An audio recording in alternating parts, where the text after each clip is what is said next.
Vincent Cheminot pour la deuxième course et 13 plus horse.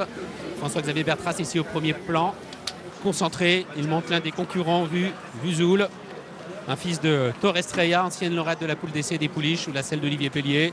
Pour l'entraînement, bien entendu, déjà de François Rohaut.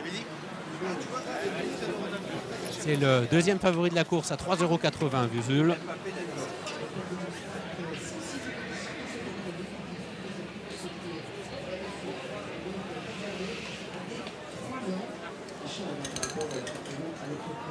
Un prix Jean Prat qui se disputera, nous vous le rappelons, cette année à Deauville. Dans 3 semaines, ce sera le 8 juillet. On va mettre le bonnet. Pensionnaire de Richard Hughes. Richard Hughes qui a été très longtemps jockey, notamment pour Richard Danone, qui a été 3 ou 4 fois cravache d'or en Angleterre, même s'il est irlandais. Il a eu beaucoup de problèmes de poids parce que c'est un grand jockey par la taille et par le talent, qui est irlandais mais qui s'est installé en Angleterre. Alors que Glenn Devon vient d'entrer dans sa boîte avec Jamie Spencer. Un cheval qui doit nous rassurer, le numéro 3. Infernal Majesty. Ouais.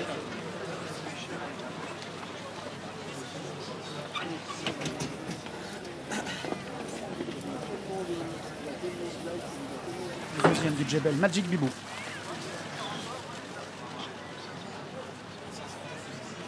C'est bon.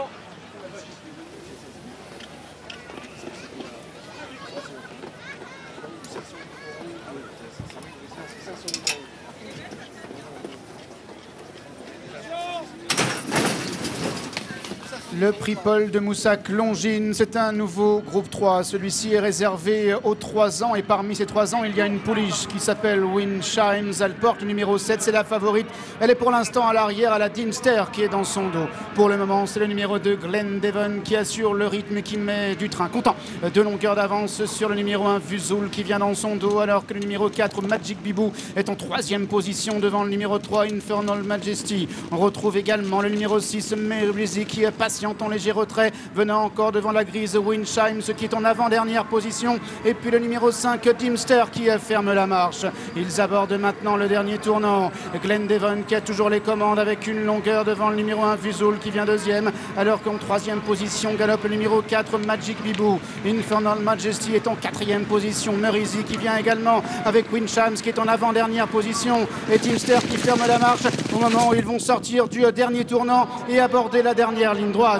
Glenn Devon qui a les commandes, Jamie Spencer qui est en selle, Vuzoul qui est dans son dos avec FX Bertra. En 3e position, Magic Bibou. En 4e position, il y a Infernal Majesty, alors que Windshimes maintenant tente d'enclencher complètement à l'extérieur, à environ 3,50 mètres du bout. Mais Vuzoul attaque maintenant. Vuzoul qui a pris l'avantage avec Glenn Devon qui vient 2e, avec Magic Bibou qui vient 3e, avec Windshimes également qui essaie de refaire du terrain à l'extérieur à 100 mètres du but. Vuzoul a l'avantage devant Glenn Devon avec Magic Bibou et Windshimes de mieux en mieux à l'extérieur. On a voulu voir Vuzoul et on a vu Vuzoul qui va s'imposer ici nettement. Magic Bibou est 2e, Windshimes peut-être 3e devant le numéro 2, Glenn Devon.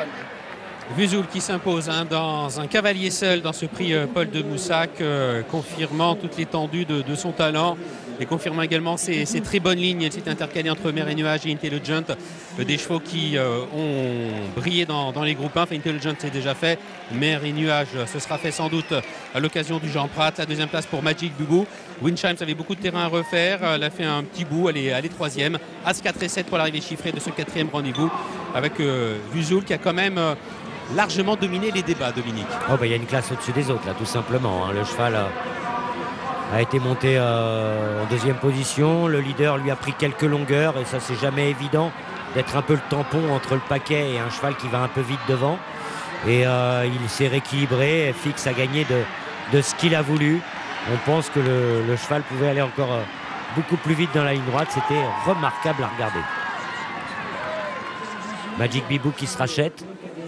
Oui, qui confirme sa bonne deuxième place obtenue dans le prix de Jebel, derrière Dice Roll et devant Louis d'Or, des chevaux qui ont répété au plus haut niveau cette année en France. Et la pouliche est un peu décevante à mes yeux, même si elle avait beaucoup de chemin à refaire. C'est peut-être pour ça aussi qu'elle n'était pas au départ des Coronation. C'est peut-être une question que j'aurais pu me poser avant la course. Mais moi, je pensais que